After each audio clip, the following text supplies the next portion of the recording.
Hello everybody, welcome to ఇచ్చుముకు Telugu channel. మనం ప్రతిరోజు మన ఛానల్ ద్వారా నిఫ్టీ అండ్ బ్యాంక్ నిఫ్టీ చార్ట్ను అనాలిసిస్ చేస్తున్నాం based on option chain data ప్రకారం. అందులో భాగంగా రేపు ఎలా ఉండబోతుందో ఒకసారి అనాలిసిస్ చేద్దాం. ముందుగా నిఫ్టీ యొక్క ఇంట్రాడే చార్ట్ను అనాలిసిస్ చేద్దాం.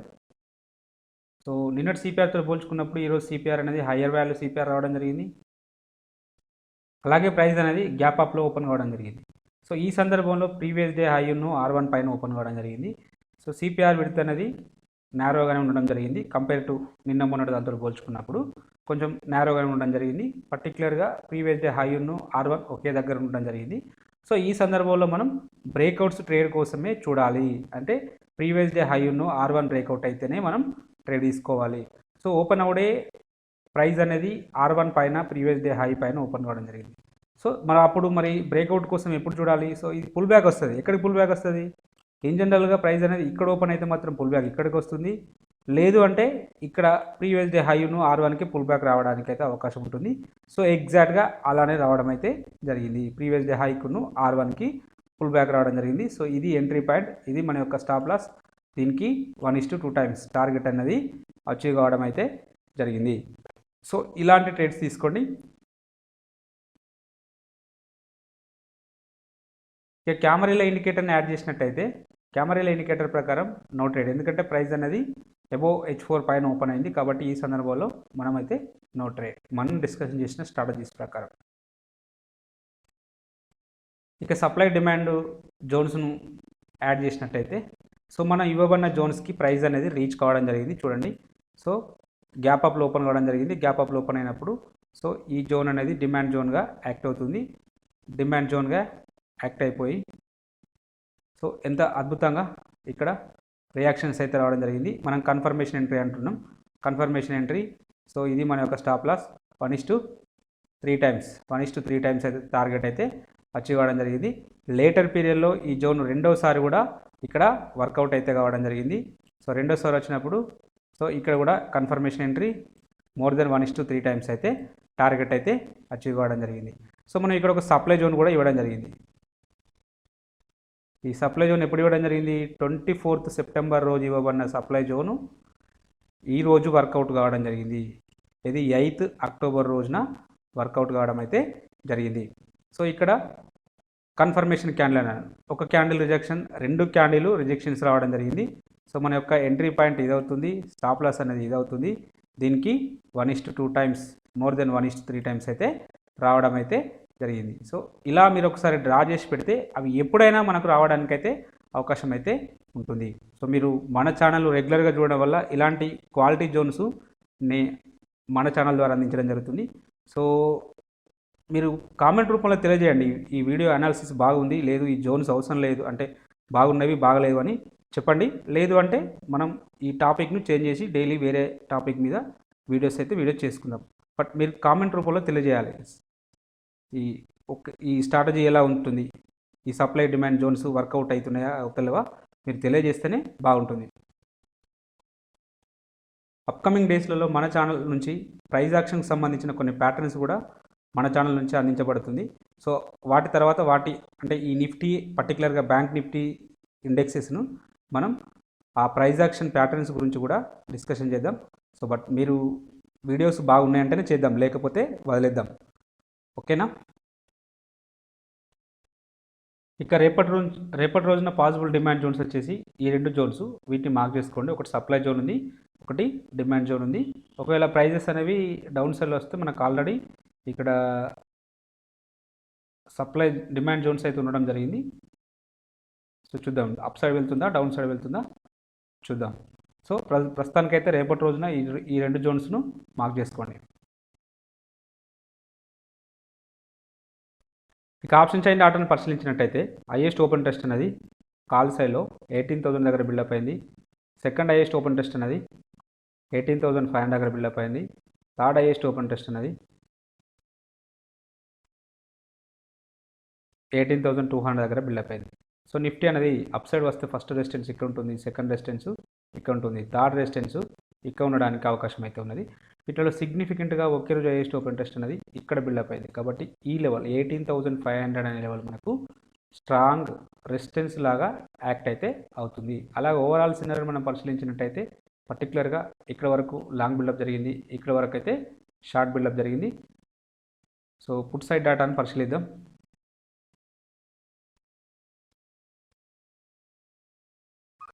ఇక పుట్ సైడ్ డేటాను పరిశీలించినట్టయితే హైయెస్ట్ ఓపెన్ ఇంట్రెస్ట్ అన్నది 17,000 దగ్గర బిల్డప్ అయింది.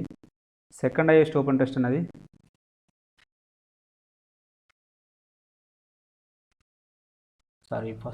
ఫస్ట్ హైయెస్ట్ ఓపెన్ ఇంట్రెస్ట్ ఇక్కడ బిల్డప్ కావడం జరిగింది.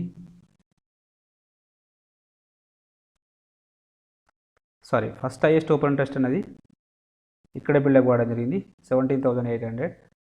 సెకండ్ వచ్చేసి ఇక్కడ బిల్డప్ కావడం జరిగింది 17 దగ్గర. థర్డ్ వచ్చేసి ఇక్కడ బిల్డప్ అయింది. సో నిఫ్టీ అనేది డౌన్ సైడ్ వస్తే ఫస్ట్ సపోర్ట్ ఇక్కడ ఉంటుంది, సెకండ్ సపోర్ట్ ఇక్కడ ఉంటుంది, థర్డ్ సపోర్ట్ ఇక్కడ ఉండడానికి అవకాశం అయితే ఉంటుంది. వీటిలో సిగ్నిఫికెంట్గా ఒక హైయెస్ట్ ఓపెన్ ఇంట్రెస్ట్ అనేది ఇక్కడ బిల్డప్ అయింది. కాబట్టి ఈ లెవెల్ మనకు స్ట్రాంగ్ సపోర్ట్ లాగా యాక్ట్ అవుతుంది. అలాగే ఓవరాల్ సినారీని మనం పరిశీలించినప్పుడు చేంజ్ ఇన్ ఓపెన్ ఇంట్రెస్ట్ అనే కాలం ఇంక్రీజ్ అవుతూ ఉంది, ప్రైజెస్ అనేవి డౌన్ ఫాల్ వస్తుంది. కాబట్టి షార్ట్ బిల్డప్ జరిగింది. షార్ట్ బిల్డప్ జరిగింది అంటే పుట్ సైడ్ షార్ట్ బిల్డప్ జరిగింది అంటే పాజిటివ్ ఉండడానికి అయితే అవకాశం అయితే ఉన్నది. ఒకసారి ఇచ్చుముఖి ఇండికేటర్ ప్రకారం కూడా కన్ఫర్మేషన్ తీసుకుందాం. అకార్డింగ్ టు ఇచ్చుముఖి ఇండికేటర్ ప్రకారం ప్రైస్ అనేది కన్వర్జేషన్ లైన్ పైన ట్రేడ్ అవుతుంది.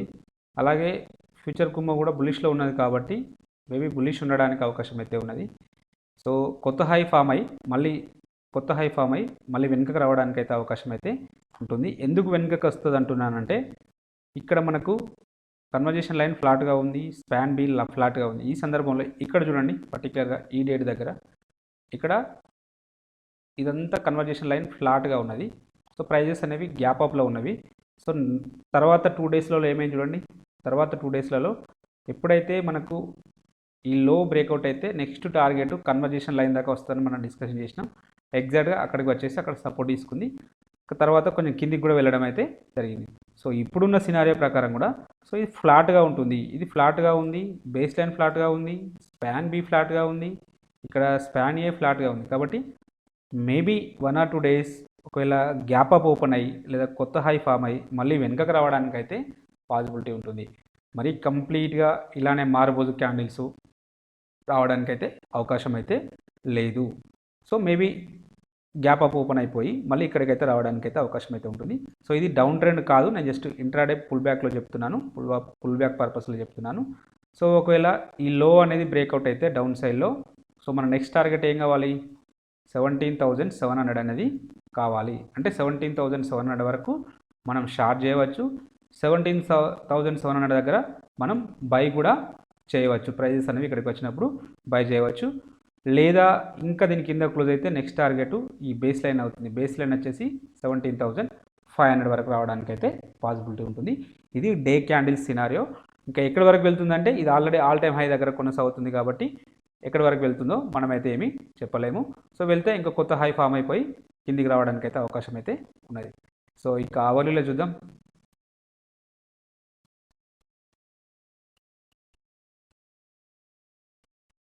ఇక అవర్లీ టైం ఫ్రేమ్లో చూసినప్పుడు ప్రైస్ అనేది ఇక్కడ కూడా బుల్లిష్నెస్సే ఉంది, ఎందుకంటే ఫ్యూచర్ కూడా బుల్లిష్లో ఉంది.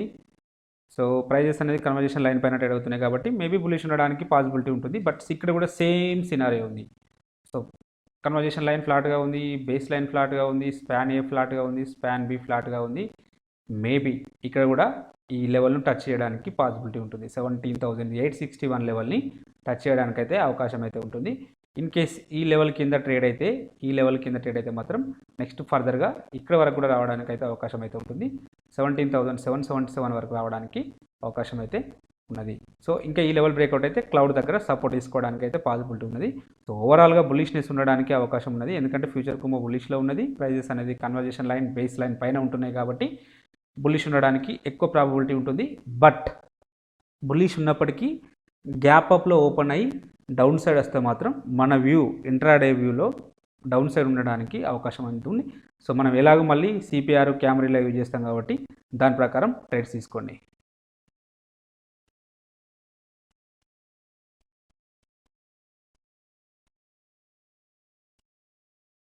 ఇక బ్యాంక్ నిఫ్టీ చార్ట్ను ఇంట్రాడే చార్ట్ను అనాలిసిస్ చేసినప్పుడు సేమ్ నిన్నటి సిపిఆర్తో పోల్చుకున్నప్పుడు ఈరోజు సిపిఆర్ అనేది ఓవర్లాపింగ్ హైయర్ వాల్యూ సిపిఆర్ రావడం జరిగింది. ప్రైస్ అనేది సిపిఆర్ పైన ఓపెన్ కావడం జరిగింది. ఇక్కడ చూడండి నిఫ్టీకి దీనికి తేడా చూడండి. ఇక్కడ ప్రైస్ అనేది ఈవెన్ అంటే ప్రీవియస్ డే హై పైన ఓపెన్ అయినప్పటికీ అంటే R1 ప్రీవియస్ డే హైని బ్రేక్ చేసుకుంటూ డౌన్ సైడ్ వచ్చింది. కాబట్టి మన నెక్స్ట్ టార్గెట్ సిపిఆర్ దాకా వస్తుంది. సిపిఆర్ పుల్ బ్యాక్ స్ట్రాటజీ అనేది ఇక్కడ వర్కౌట్ అయితే అయింది. CPR pull back strategy. ఎవరైనా కొత్తగా వీడియో చూస్తున్నట్టయితే అక్కడికి వెళ్ళి మన సిపిఆర్ ప్లేలిస్ట్ వీడియో చూడండి.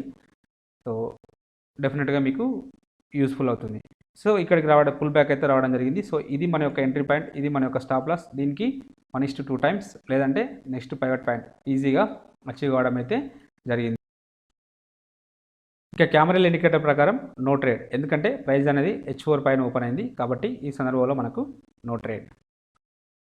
ఇక సప్లై డిమాండ్ను మనం పరిశీలించినట్టయితే సో మనం ఇవ్వబడిన లెవెల్కి ప్రైస్ అనేది సో ఫస్ట్ ఈ జోన్ కన్సిడర్ చేసినప్పుడు సో దీన్ని పైన ఓపెన్ కావడం జరిగింది.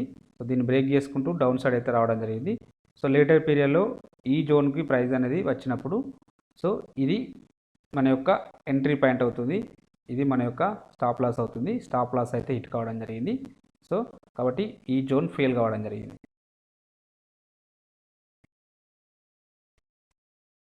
సో నెక్స్ట్ ఈ జోన్ చూద్దాం. ఈ జోన్కి ప్రైస్ అనేది రీచ్ అయితే కావడం జరిగింది. ఈ రీచ్ అయినప్పుడు మనం కన్ఫర్మేషన్ క్యాండిల్ అని చెప్పాను. కన్ఫర్మేషన్ క్యాండిల్ అన్నప్పుడు సో ఇది మన యొక్క ఎంట్రీ పాయింట్, ఇది మన యొక్క స్టాప్ లాసు. దీనికి 1:2 టైమ్స్ ఈజీగా అచీవ్ కావడం అయితే జరిగింది. సో ఇక్కడ అంటే ఓవరాల్గా 1 hour అనేది ప్రాఫిట్లో ఉన్నాం మనం. ఇక్కడ మళ్ళీ ఇంకొక జోన్, ఈ జోన్ మనం ఆల్రెడీ చెప్పడం జరిగింది. సో ప్రైజెస్ ఈ జోన్కి వచ్చినప్పుడు రియాక్షన్స్ ఉండడానికి పాసిబిలిటీ ఉన్నాయని చెప్పాము. సో ఇది మన యొక్క ఎంట్రీ పాయింట్ అవుతుంది, ఇది మన యొక్క స్టాప్ లాస్ అవుతుంది. ఇది బిగ్ రివర్సల్ క్యాండిల్ చూడండి. ఈ జోన్ దగ్గర ఎంత సపోర్ట్ తీసుకుందో, తర్వాత second time, third time, fourth time కూడా ఈ జోన్కి ప్రైజెస్ అనేవి రీచ్ కావడం జరిగింది చూడండి. సో స్టాప్ లాస్ అయితే హిట్ కాలేదు. సో 1:2 టైమ్స్ టార్గెట్ రాలేదు, ఎందుకంటే అప్పటి వరకు టైం అయిపోయింది. మోర్ దెన్ 1:1 అయితే రావడం అయితే జరిగింది. అంటే ఓవరాల్గా మనం 2 hour ప్రాఫిట్లో ఉన్నాం. ఈవెన్ మనం ఇలాంటి సప్లై జోన్స్ డ్రా చేసుకున్నా కూడా మనం 2 hour ప్రాఫిట్లోనైతే ఉండడం జరిగింది. సో ఇలాంటి జోన్స్ డ్రా చేసుకోవడానికి ప్లాన్ చేయండి, డెఫినెట్గా మీరు ప్రాఫిట్లో ఉంటారు. ఇక రేపటి రోజున చూద్దాం. ఇక రేపటి రోజున ఈ జోన్ ఇలానే ఉంచండి, స్లైట్గా మాడిఫికేషన్ చేశాను. ఈ జోన్ కూడా స్లైట్గా మాడిఫికేషన్ చేశాను. అడిషనల్గా ఈ జోన్ ఒకటి వచ్చి ఇక్కడ చేరింది కాబట్టి ఈ జోన్ను మీరు కన్సిడర్ చేయండి. ఈ జోన్స్కి వచ్చినప్పుడు మనం కన్ఫర్మేషన్ ఎంట్రీ తోటి ట్రేడ్ తీసుకోవడానికి ప్లాన్ చేద్దాం. ఇక బ్యాంక్ నిఫ్టీ యొక్క ఆప్షన్ చైన్ ఆర్డర్ని పరిశీలించినట్టయితే హైయెస్ట్ ఓపెన్ టెస్ట్ అనేది 38 దగ్గర ఉన్నది. సెకండ్ హైయెస్ట్ ఓపెన్ టెస్ట్ అనేది 39 దగ్గర ఉన్నది. థర్డ్ హైయెస్ట్ ఓపెన్ టెస్ట్ అనేది 40,000 దగ్గర ఉండడం జరిగింది. So bank Nifty up side వస్తే ఫస్ట్ రెసిస్టెన్స్ ఇక్కడ ఉంటుంది, సెకండ్ రెసిస్టెన్స్ ఇక్కడ ఉంటుంది, థర్డ్ రెసిస్టెన్స్ ఇక్కడ ఉండడానికి అయితే అవకాశం అయితే ఉన్నది. ఇట్లా సిగ్నిఫికెంట్గా ఒకే హైయెస్ట్ ఓపెన్ టెస్ట్ ఇక్కడ బిల్డప్ అయింది కాబట్టి ఈ లెవెల్ మనకు 38,000 అనే లెవెల్ మనకు స్ట్రాంగ్ రెసిస్టెన్స్ లాగా యాక్ట్ చేయడానికి అయితే అవకాశం అయితే ఉన్నది. అలాగే ఓవరాల్ సినారియో మనం పరిశీలించినప్పుడు చేంజ్ ఇన్ ఓపెన్ టెస్ట్ కాలం ఇంక్రీజ్ అవుతుంది, ప్రైజెస్ అనేవి డౌన్ఫాల్ వస్తున్నాయి కాబట్టి షార్ట్ బిల్డప్ జరిగింది. షార్ట్ బిల్డప్ జరిగింది అంటే నెగిటివ్ ఉండడానికి అవకాశం అయితే ఉన్నది. ఒకసారి పుట్ సైడ్ డాటాను కూడా పరిశీలిద్దాం. Put side highest open test అన్నది 37 దగ్గర ఉన్నది. సెకండ్ హైయెస్ట్ ఓపెన్ టెస్ట్ 37.5 దగ్గర ఉన్నది. థర్డ్ హైయెస్ట్ ఓపెన్ టెస్ట్ 36.5 దగ్గర ఉన్నది. సో అంటే బ్యాంక్ నిఫ్టీ డౌన్ సైడ్ వస్తే ఫస్ట్ సపోర్ట్ ఇక్కడ ఉంటుంది, సెకండ్ సపోర్ట్ ఇక్కడ ఉంటుంది, థర్డ్ సపోర్టు ఇక్కడ ఉండడానికి అవకాశం అయితే ఉంటుంది. వీటిలో సిగ్నిఫికెంట్గా ఒకే రోజు హైయెస్ట్ ఓపెన్ టెస్ట్ అనేది సో ఇక్కడ బిల్డప్ అయింది కాబట్టి ఈ లెవెల్ 36,500 అనే లెవెల్ మనకు స్ట్రాంగ్ సపోర్ట్ లాగా యాక్ట్ అవుతుంది. అలాగే ఓవరాల్ సినారియోని మనం పరిశీలించినప్పుడు చేంజ్ ఇన్ ఓపెన్ టెస్ట్ అనే కాలం ఇంక్రీజ్ అవుతుంది, ప్రైజెస్ అనేవి డౌన్ఫాల్ వస్తున్నాయి కాబట్టి షార్ట్ బిల్డప్ జరిగింది అంటే పుట్ సైడ్లో పాజిటివ్ ఉండడానికి అవకాశం అయితే ఉంటుంది. సో వీళ్ళు నెగిటివ్ అంటున్నారు, వీళ్ళు పాజిటివ్ అంటున్నారు. సో ఓవరాల్గా మనకు సైడ్ వేస్ ఉండడానికి కూడా అవకాశం అయితే ఉన్నది. ఎనీహౌ ఒకసారి మన ఇచ్ముక్ ఇండికేటర్ ప్రకారం కూడా కన్ఫర్మేషన్ అయితే తీసుకుందాం. సో అకార్డింగ్ టు ఇచ్ముక్ ఇండికేటర్ ప్రకారం ప్రైస్ అనేది కన్వర్జేషన్ లైన్ పైన ట్రేడ్ అవుతుంది. ఫ్యూచర్కు బుల్లిష్లో ఉంది కాబట్టి బుల్లిష్ ఉండడానికి అవకాశం అయితే ఉన్నది. బట్ ఇంట్రాడే టైం ఫ్రేమ్లో, షార్ట్ టర్మ్లో ఇవి రెండు మనకు ఫ్లాట్గా ఉన్నాయి. ఫ్లాట్గా ఉంటే కన్సాలిడేషన్ అయితే కన్సల్టేషన్ అయితే ఈ లెవెల్స్కి రావడానికి అవకాశం అయితే ఉంది. ఆల్రెడీ ఈ లెవెల్కు దగ్గర దాకా వచ్చింది. ఇన్ కేస్ ఈ లెవెల్ బ్రేక్అవుట్ అయితే నెక్స్ట్ లెవెల్ వచ్చేసి ఈ బేస్ లైన్ 37,264 వరకు రావడానికి అయితే అవకాశం అయితే ఉన్నది. లేదు అంటే ఇక్కడే సపోర్ట్ తీసుకొని మళ్ళీ ముందుకు వెళ్ళవచ్చు. కొత్త హై అంటే 38,400 500 వరకు వెళ్ళడానికైతే అవకాశం అయితే ఉన్నది. సో ఇది డైలీ అనాలిసిస్. సో ప్రస్తుతానికైతే బుల్లిష్, దీనిపైన ఉన్నంతసేపు మనకు బుల్లిష్. సో కాబట్టి మనం any pull backs to conversion line base line వచ్చినప్పుడు మనం బయింగ్ ఆపర్చునిటీ కోసం చూడొచ్చు. కావాలి టైం ఫ్రేమ్లో చూద్దాం.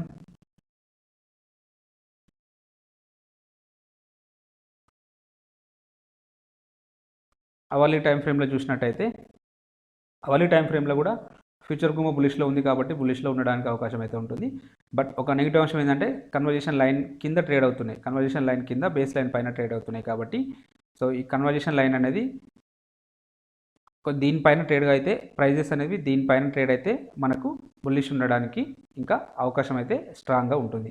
సో అలా వస్తే గ్యాప్ అప్ ఓపెన్ అయితే దీనిపైన ఓపెన్ కావాలి అంటే 37,889 పైన ఓపెన్ అయితే నెక్స్ట్ టార్గెట్ వచ్చేసి ఇక్కడ వరకు 38,200, నెక్స్ట్ 38,400 వరకు రావడానికి అయితే పాసిబిలిటీ ఉన్నది. ఇది అప్ సైడ్ సినారియో. ఒకవేళ డౌన్ సైడ్ సినారియో గురించి మాట్లాడినట్టయితే సో ప్రైజెస్ అనేవి ఇక్కడ ఈ రెండింటి మధ్యలో ఓపెన్ అయితే ఇక్కడ రిజెక్షన్ కావాలి. ఇక్కడ రిజెక్షన్ అయితే నెక్స్ట్ టార్గెట్ ఎక్కడికి వస్తుంది, ఈ క్లౌడ్ వరకు వస్తుంది. క్లౌడ్ వచ్చేసి 37,600 వరకు ఉన్నది కాబట్టి 37,600 వరకు రావడానికి అయితే అవకాశం అయితే ఉన్నది. సో దీని కింద ట్రేడ్ అయితే మాత్రం ఫర్దర్గా నెక్స్ట్ టార్గెట్ ఈ 37,200 వరకు రావడానికి అయితే అవకాశం అయితే ఉన్నది. సో ఇది 37,200 అనే లెవెల్ డైలీ క్యాండిల్లో మనకు బేస్ లైన్ కదా. సో బేస్ లైన్ కాబట్టి మనం అంటే ఇక్కడ వరకు రావడానికి అయితే అవకాశం అయితే ఉన్నది. 256 అనేది బేస్ లైన్ కాబట్టి ఇక్కడ వరకు రావడానికి పాసిబిలిటీ అయితే ఉన్నది. కొంచెం జాగ్రత్తగా ట్రేడ్ తీసుకుంటే సరిపోతుంది. అలాగే మనం డైలీ ఎడ్యుకేషనల్ పర్పస్లో కొన్ని స్టాక్స్ ఇవ్వడం జరుగుతుంది. వీటిని వాచ్ లిస్ట్లో పెట్టుకొని అబ్జర్వేషన్ చేయండి. మీకు ఈ కంటెంట్ నచ్చినట్టయితే తప్పక లైక్ చేస్తూ షేర్ చేయగలరు. కామెంట్ చేయడం మాత్రం మర్చిపోవద్దు. Thank you everybody.